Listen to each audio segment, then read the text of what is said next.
Hyvää vappua vaan. Täällä ollaan venailemassa laivaan pääsyä Siljalla tällä kertaa ylitte. Eli muutama kilometri on jo päästy eteenpäin.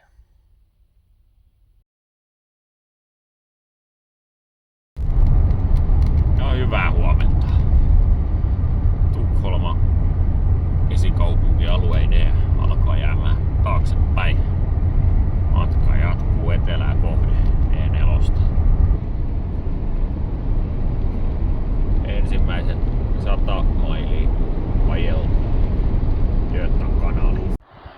Otettiin toinen stoppi tähän matkan varrella. Joitakin kymmeniä kilsoja vielä Jönköpingiin matkaa.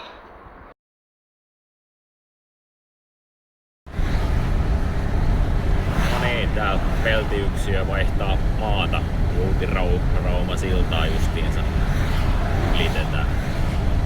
Kävi vaan silleen, että kun maksoi toi siltamaksun, niin toi sähkölasi ei tullut enää takaisin ylös. Saa sitten illalla vähän ihmetellä sitä. No niin, päästiin ensimmäiseen majapaikkaan. Ollaan Köpiksen eteläpuolella jonkun matkaa. Ja lasikin on taas kiinnes. Kaivoin vaan työkalut esiin ja jaha, mites tää yksi touhua. Kaivoin työkalut esiin ja sit otin vaan toinen auki, niin painoin pistoketta, niin sit lähti toimimaan. Joku kosketushärö. Meille tuli joku varmaan 700 kilsaa Jukavajaa. Tänään oli tarkoituskin olla ajopäivä, että päästään tänne Tanskaan huudeille. Ja nyt ollaan sitten muutama päivä sillä vähän rauhallisemmin. Se mikä muistui mieleen, niin näkyyköhän?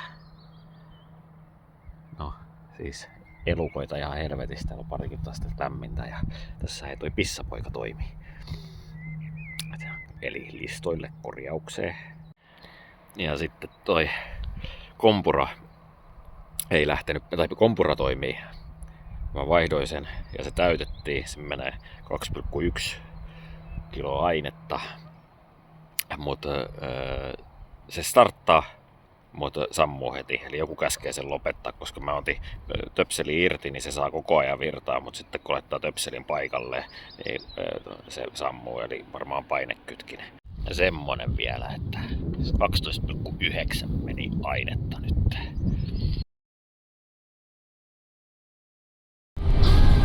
Jaha, matka jatkuu.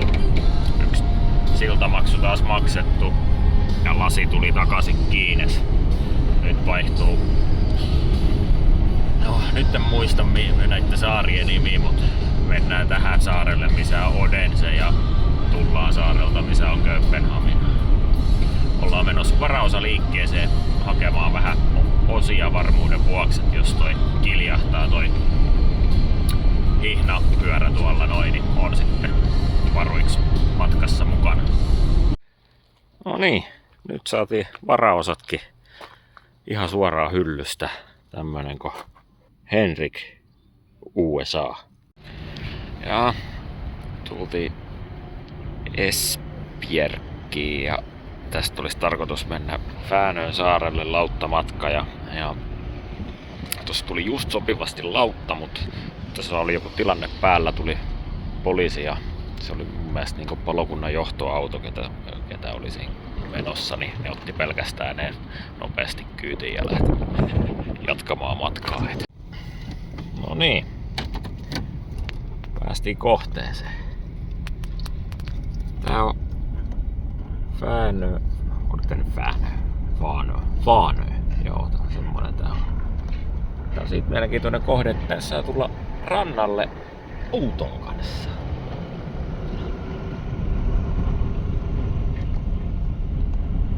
On muuten erikoinen mesta. Joo. Voihan sitten tälläkin kämppärin kanssa tulla beachille. Täällä saa siis auton kanssa tulla rannalle ihan luvan kanssa. Ja tätä rantaa riittää sitten niin kilometrejä molempiin suuntaan.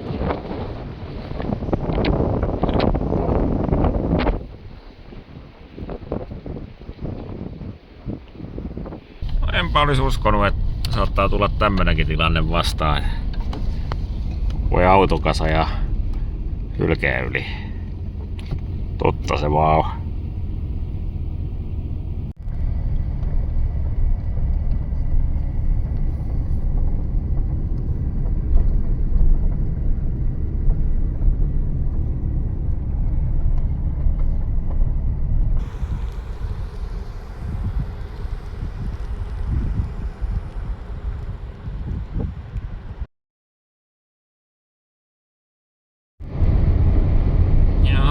Se on lauantai-päivä ja ajellaan Römösaarelle tämmöstä pengersiltaa pitkin. Mennään Pohjanmereen uimaan. No niin, päästiin rannalle. Ajellaan tuon noin vesirajaan, niin pääsee uimaan. Tää on vielä hienompi ranta kyllä kuin tuossa Faanöös oli. Tää on niinku huomattavasti leveämpi. Siinä se peltiyksiö on Römösaaren leirintäalueella oikein ollaan. Otettiin tähän tämmönen, kun aika uusi leirialue, niin täällä on palvelut ihan kuosissaan. Päästiin eilen jopa ihan saunaankin. No niin, matka jatkuu. Nyt ajatuksena vaihtaa maatakin. Mennään Saksan puolelle.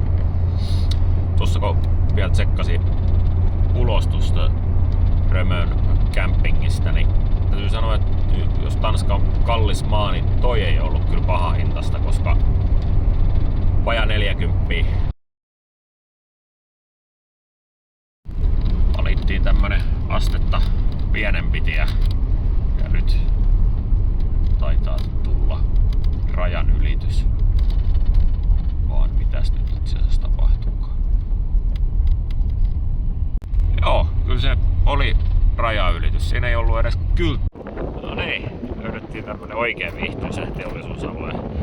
Nurmikkoparkkis, mutta on täällä muitakin.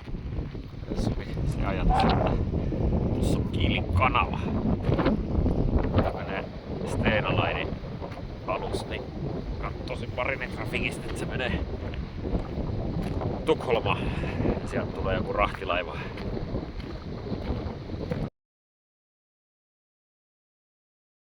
No niin, tuolla Kiilin edustalla tuli paussi vastaan, niin käytiin hakemaan vähän kämpperiä, kampetta siitä, niin saadaan vähän tuunattua vielä. Saavuttiin Lübeckin keskustaan ja nyt tosiaan tultiin ihan keskustaan, kun auto on tässä parkeissa ja vanha kaupunki alkaa tästä näin.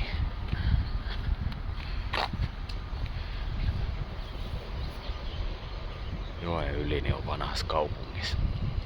Aika jees spotti.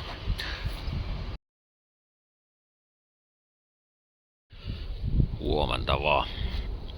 Lübeckin keskusta oli erittäin hyvä nukkua. Ei ollut hälinää ja napattiin tämmönen mesta tästä, kun Wismer, kun tämä paikan nimi on. Niin tää taisi olla Wismer. Ja tää olikin erittäin näyttävä keskusta. Tuupattiin tähän torinlaita parkkiin. Vajaa tunti tuosta noin Lübeckistä. Tultiin aamupalalle tähän ja jatketaan matkaa. Joo, yli 1000 mailia eli yli 1600 kilsaa ajeltu ja ei ole vielä ollut toistaiseksi ongelmia peltiyksien kanssa. Nyt ollaan tämmöisessä leirintäalueella taas Rostokista jonkun matkaa pohjoiseen. Prelov on kylän nimi, niin tässä on kansallispuisto vieressä, niin tultiin tänne. Nythän on myös se tilanne, että meillä on, nyt on tiistai, me lähdettiin keskiviikkona. Joo, ei nyt vielä lähelläkään viikkoa, kun me lähdettiin tiistai-iltana, mutta anyhow, ei ole vielä kertakaan oltu töpselin päässä ja sähköt on koko ajan riittänyt.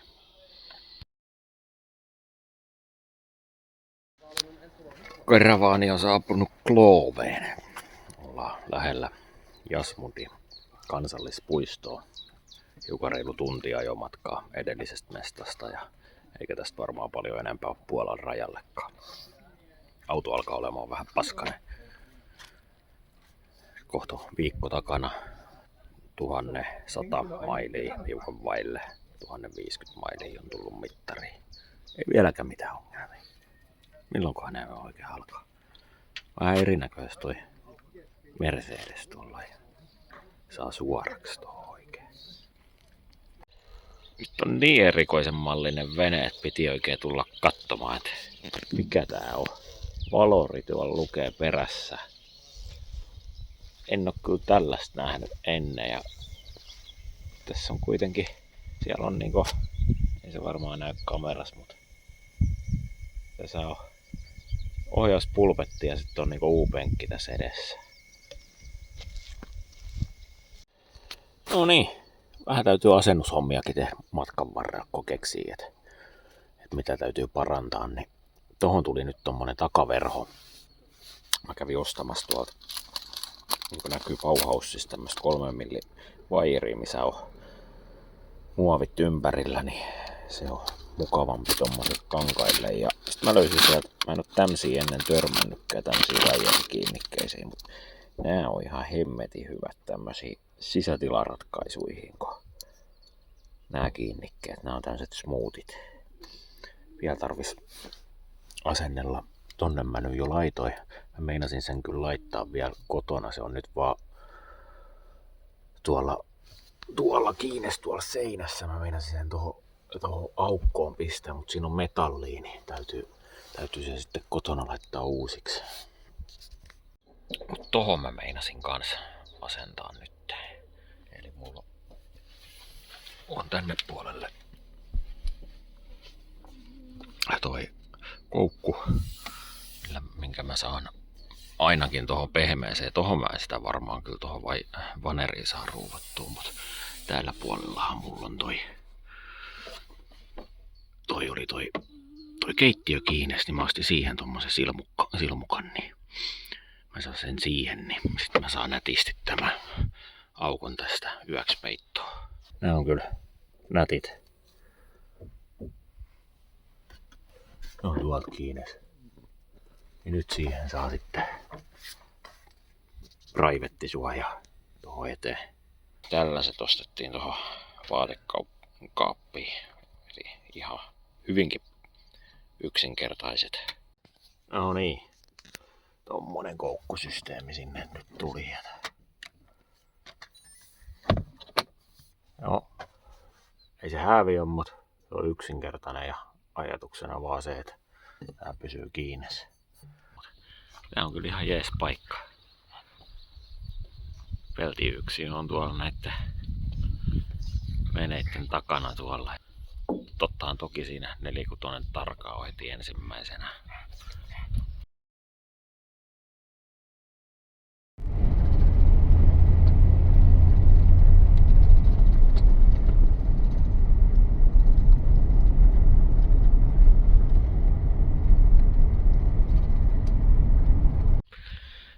Jaha. Päiväretkikohde Jasmund National Park.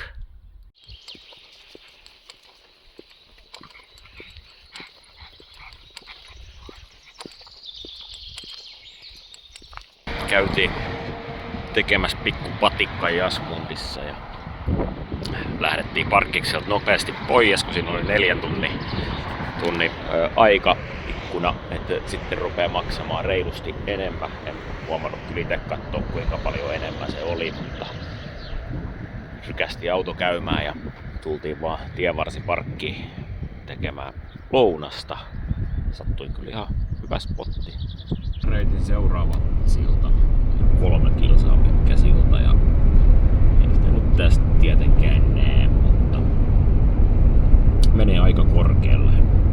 Se on varmaan joku telakka, että tästä on tehty ihan reippaan korkuinen silta. Seuraavaan kohteeseen on saavuttu. Kello on semmoinen 7 ehtoolla ja Loddin on paikan nimi ja tässä on tänne parkkis uimarannan vieressä. Tää on 20 kilsaa Puolan rajasta ja tästä pääsee rantaan. Ja siellähän noi Itämeren aallot. Ei muuta kuin uimaa.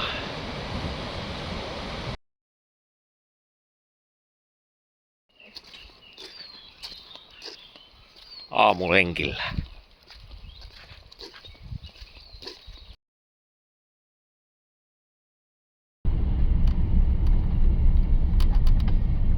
Joo, nyt siinä on kyltti, että Puolaan tullaan. Joo, ja tässä on maaraja.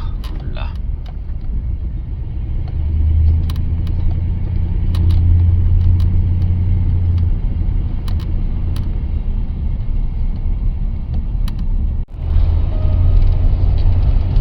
No niin, tässä ajellaan seuraavaan kohteeseen täällä Puolan puolella, mutta nyt ajellaan Wolinski luonnonpuiston läpi.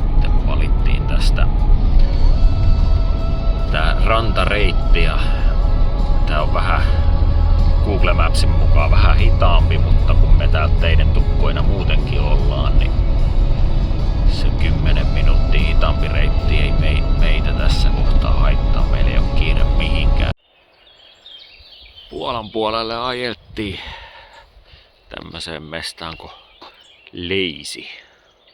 Ihan tarkoitus ei ollut kyllä tänne tulla, vaan tuohon Mielnoon, mutta tänään on ollut aika surkea keli. Tai ei ole kyllä satanut, mutta koko ajan semmoinen, että milloin alkaa satamaan. Ja sitten tultiin tällaiseen ilmaisen parkkiin täällä.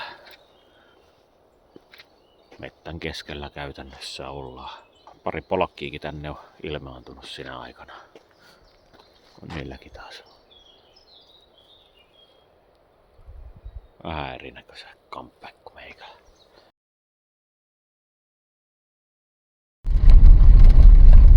Välillä on vähän heikompaa tää tiestö täällä. Tässä on nyt 10 kilsaa jo kompoteltu menemään. Ei sitä ihan tällaista tiettyä maata. Ja nyt tuli niinku periaatteessa höyläävän osuus vastaan, mutta ei tää yhtään sen tasaisemmin tässä mene.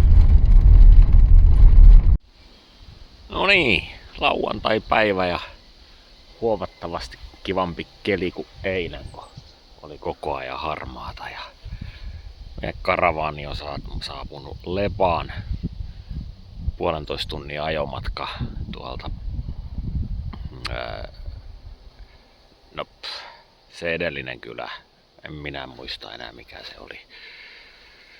Anyhow, se mikä nyt huomasi, että ei Puolassa nyt niinku isot tiet on ihan jees kunnossa, mutta pienet tiet voi yllättää. Niin kuin nytkin oli se pätkä, mistä otin video, niin on 90 rajoitus, niin se muuttaa tuota matka-aikaa aika tavalla, kun sä ajat 30 siinä.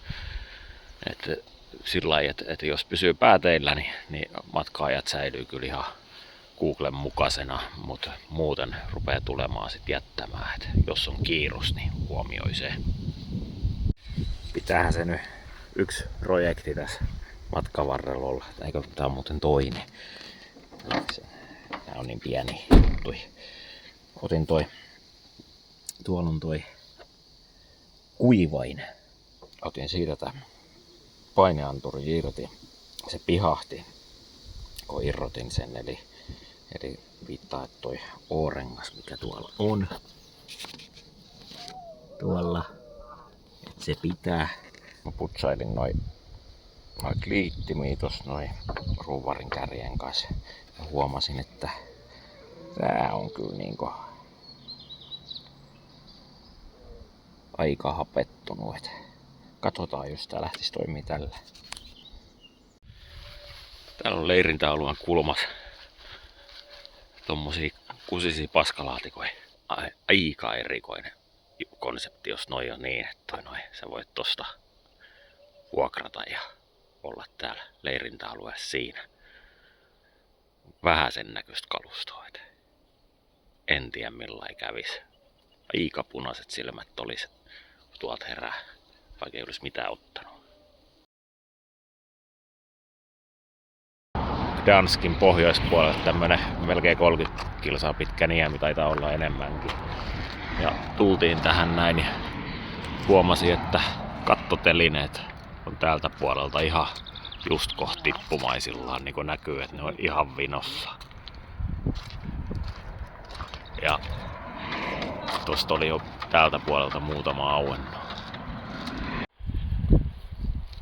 Ja Kairavanin seuraava yöpymispiste on tässä. En tiedä mikä tämän paikan nimi on. Hell on tuolla niemen kärjessä. Ihan sielläkin käytiin, ajeltiin sinne, niin siellä ei ollut oikein semmosia spotteja, missä pystyisi olemaan. Ja tuossa oli toinen hieno spotti, mutta siihen ei voinut jäädä, kun ei siinä ollut veskiä vieressä. Niin nyt ollaan tässä. Tuolla on julkinen veski. Ja tää on 200 metrin kaistalle tässä kohtaa, niin käytiin jo tossa rannassa, siinä on ihan kivikkoista, mutta mennään ton noin hiekkarannan puolelta käymään vielä. Oppisin eilen, meni tilaamaan paikallisen olueen, että toi Älmissä on toi Väkänen, joka lausutaan V-nä. Eli se lepakin, niin se on vepa. Tietysti en tiedä, meneekö se samanlaisesti tässä kirjaimella ensimmäisen tai sanan keskellä.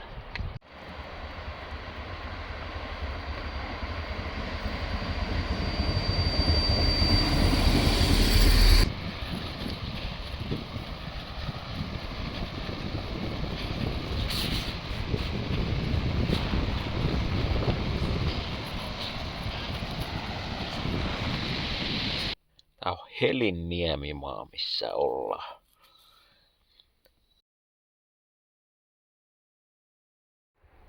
Huomenta. Komea aamu. Täällä oli yksi toinenkin kämppäri.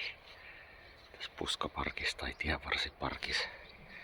Ja meillä olisi tänään tarkoitus tuupata tonne noin Kaunasiin asti. Ainakin Liettuaan asti mennään. Tänään on niinku ajopäivä. Niin mä laskeskelin, että meillä on tässä nyt yhteensä 18 päivää, niin 3 päivänä kun ajaa semmonen plus 500 kilsaa, niin sitten nämä muut päivät saa ajella sellaiset järkevät tunnin 2 pyrähdykset, niin tää homma saadaan fiksusti maaliin. Siitä tankki täyteen 56,5 litraa meni ja 350 slottia. Nyt kun toi siirtymä on tommonen 600 kilsaa päiväaikana, niin käytetään nyt hyödyksi näitä vähän isompia teitä sitten. Pääsee vähän matka taittumaan nopeammin ja tieto paremmassa kunnossa. Tai hyvässähän kunnossa nää tiedot päällä. Esimerkiksi Suomella.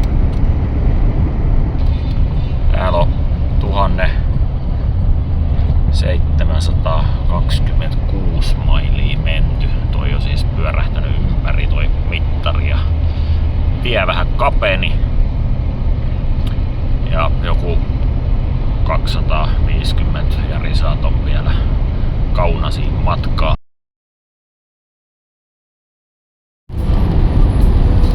Niin, on vahva oletus, että ollaan vaihtamassa maata.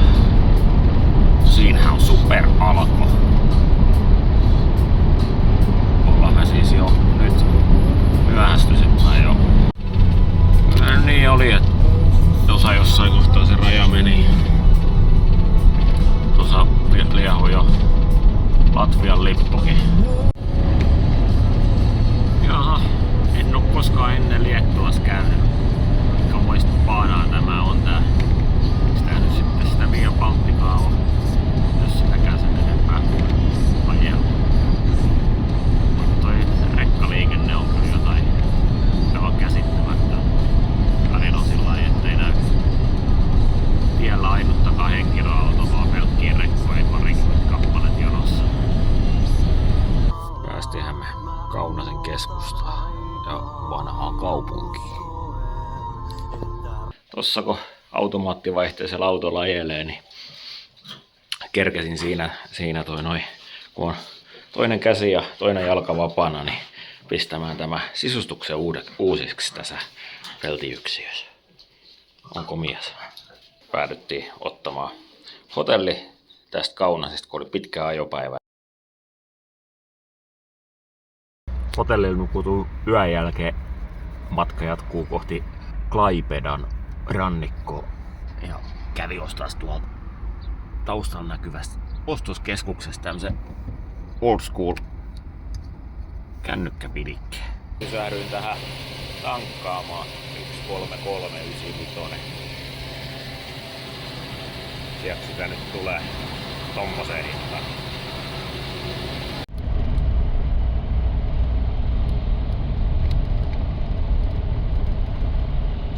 Noin. Siinä tuli 2000 mailiikin täyteen, eli se on 3200 kilsaa ja Klaipedaan on matkaa semmonen 3 ja 40 kilometrin välillä. Nyt ollaan täällä Klaipedan rannikolla. Ajettiin suoraan tämän kansallispuiston puolelle Kuurinkynkäälle ja tänne oli lauttamatka muutama minuutti. Meiltä maksoi 23,20, kun toi on henkilöauto edelleen. Niin päästiin vähän halvemmalla.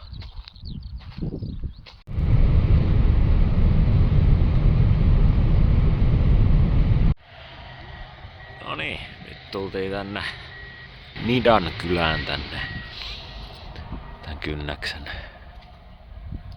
eteläkärkeen ja meinattiin mennä tohon syömään.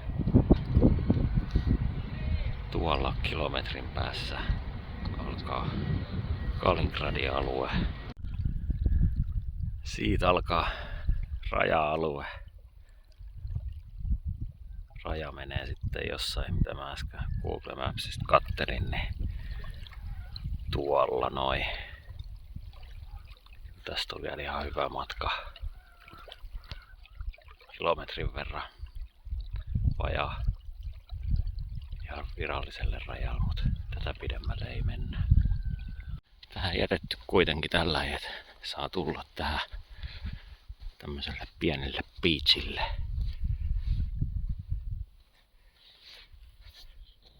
Nyt on taas yöpymispaikka löydetty. Yllättäen rannan vieressä. Mutta se kuuluu vähän niin kuin asiaa, kun jos ollaan Itämerta kiertämässä mahdollisimman rantoja myöten, niin aika usein siis sitten ollaan jossain rannan läheisyydessä yötä. Ollaan edelleen täällä Kuurinkynkän kansallispuistossa.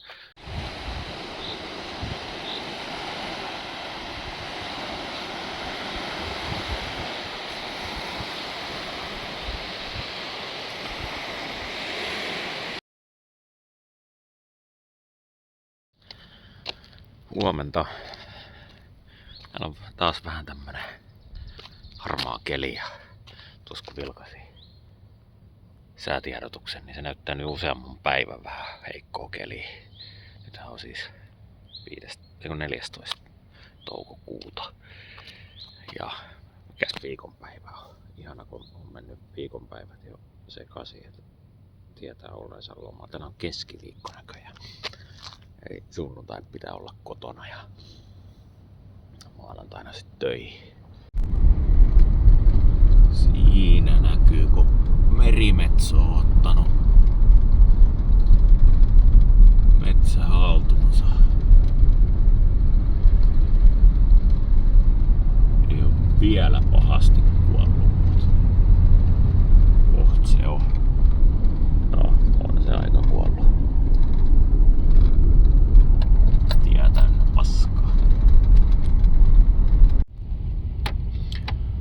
Sitten takaisin lautalle. Viimeksi kun mä tähän ajoin, niin mennään keskelle.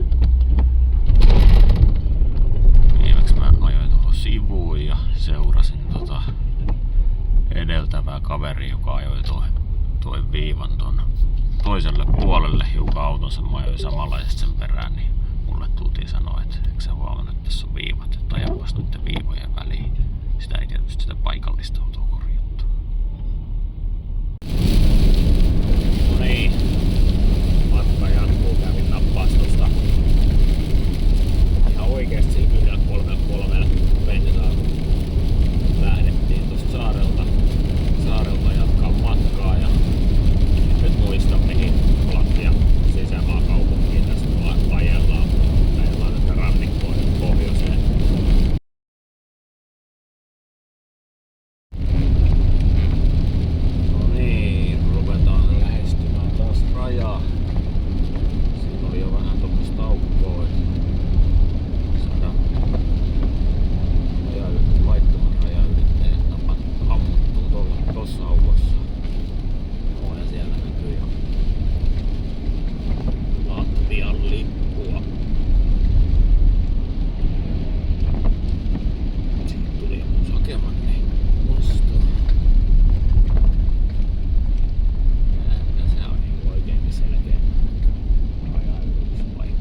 but to be honest, I never truly gave a shit when you didn't come along.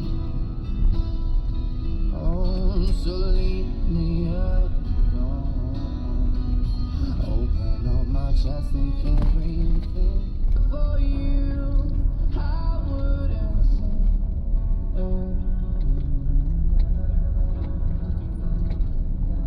If not for you, I couldn't get no more Nirvana, no beating, no dancing if you were gone. How could I wake up? How could I sleep? How could I be someone? All those crowds, all the music would just fade out.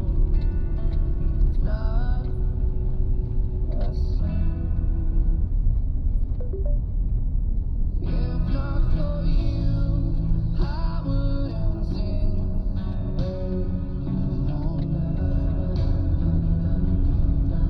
If not for you, I couldn't get all this moment. If not for you, hell would be knocking on my door. If not for you.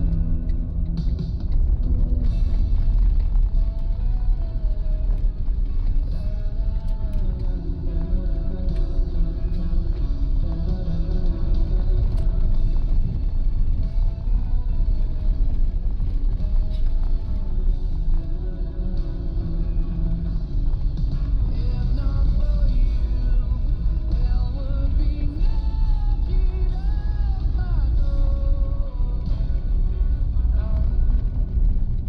For you.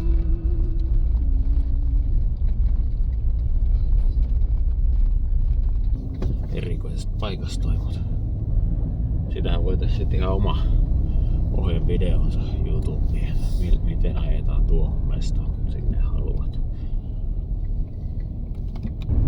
Oli siinäkin parkkipaikka ja mä sitäkin sanoin, että ajat sen parkkipaikan läpi. No, siinähän sanotaan heti, että nää helvetissä ajat tänne. Toi mikäli, toi vaan vasemmalle, että sitä ajamaan.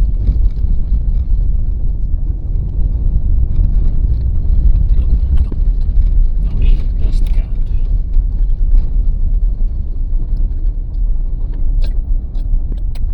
Joo.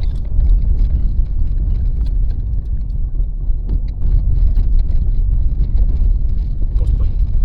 Sitä on tuolla puhelimella, niin saatat kyllä jatkaa video tällekin.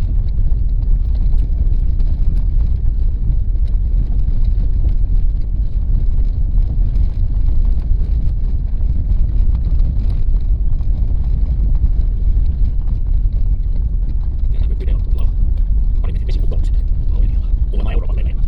Euroopan pikkutilaiset on aina joku mikä on sen maan tai Pohjoismaiden tai Euroopan suurimmat leveimmät korkeimmat isoimmat. Jotain.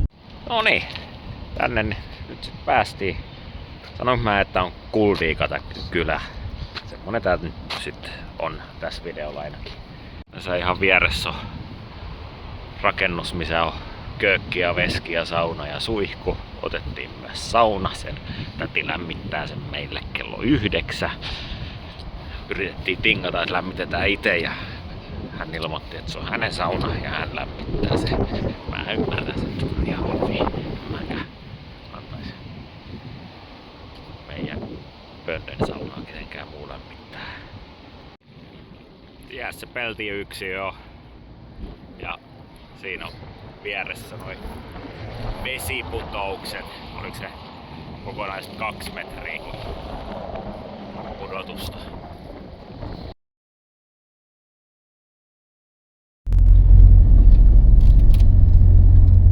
Sitten saavuttiin Ventspilsiin. Kuulemma yksi Baltian vauraimmista kaupungeista.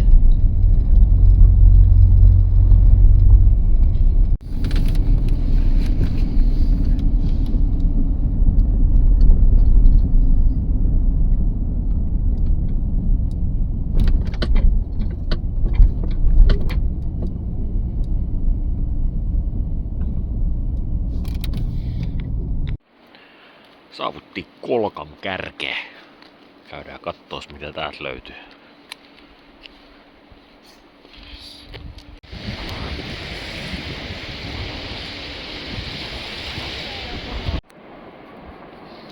Täällä ollaan Kolkan kärjessä. Päätettiin jäädä tähän yöksi. Huomenna jatketaan Jurmalaan ja mennään varmaan kylpemään sinne johonkin.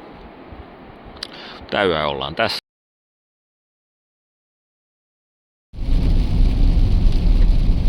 Ja matka jatkuu.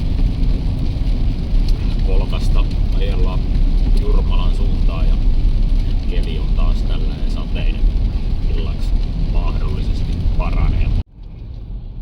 Sitten saavutaan Jurmalaan ja täytyy maksaa 3 euroa, että pääsee kaupunkiin. Saavuimme Jurmalaan. Tässä on muun näköinen kävelykatu. Ja meidän 75 euroa maksava huone on tossa. Tamara Apartments. Ja siinähän peltiyksiö onkin.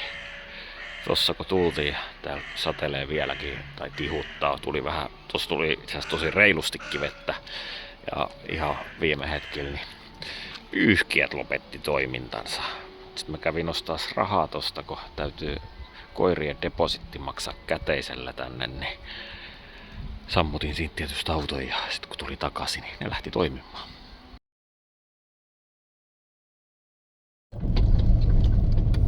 Ja matka jatkuu. Ajetaan todennäköisesti Pärnuuseen. Tästä 3 tuntia näyttää reilu 200 kilsaa ja poiketaan tuossa matkalla kesmään tuliaisiin. Oi, 73 litraa tankkia ja matka jatkuu.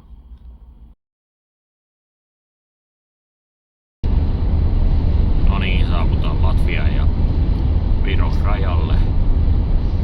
Tuosta rajamarketista kilometrin taaksepäin napattiin vähän tuliaisiin ja sitten vaihtuu maa. Mihin sitä käskee ajamaan sitten?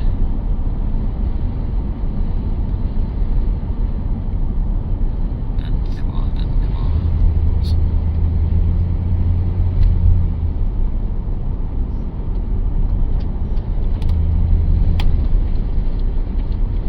Bensahinta pompsahti 10 senttiä näköjään. Sitten vaan kohti Pärnulta. Päästiin perille. Löydettiin suoraan kohteeseen. No ajettimme kerran tästä taloa ohitte, kun ei ollut mitään kylttejä. Mutta tässä on tämmönen. Tää on ihan Pärnun keskustassa. Ja tämmönen pihamaa. Täällä on vähän jotain rakennusmeininkiä keskenkin. Ja tuolla rakennuksessa on suihkut ja veskit ja toi noin ihan niinku heidän asuintalon tässä sivulla, niin 25 euroa yö, eli 10 per nokka ja sitten autovitosen. Joo, Esplanadi on tää osoite ja tästä oli rantaan matkaa 500 metriä ja se on niinku tonne suuntaan ja sitten pari korttelia tonne suuntaan, niin näyttää ruuhkasta aluetta. Tämähän on meidän viimeinen yö.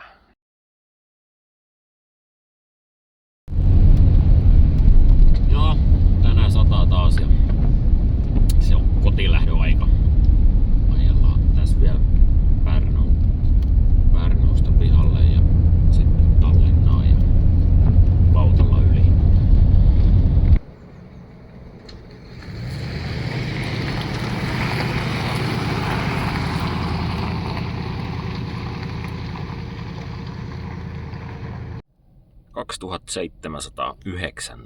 ...2719 mailia, eli alle 4400 kilsaa. Aika paljon tuli kilsoja. Auto on kotipihas. Tosiaan vajaa 4400 kilsaa tuli mittariin. Ja siinä juo ei ollut ongelmia. Kerran lopetti tullasin pyyhkiä toimintansa, mutta Se oli puuttauksella korjattu ja sitten noi kattotelineet löysty kerran ja sitten se vinkuna, mihin mä hommasin ne hihnapyörät, niin niitä en vaihtanut matka-aikana. Sähköissä me ei oltu kertaakaan. Toin kanssa pärjäs hienosti. Jääkaappi oli tietysti koko ajan päällä. Nyt se on pois päältä.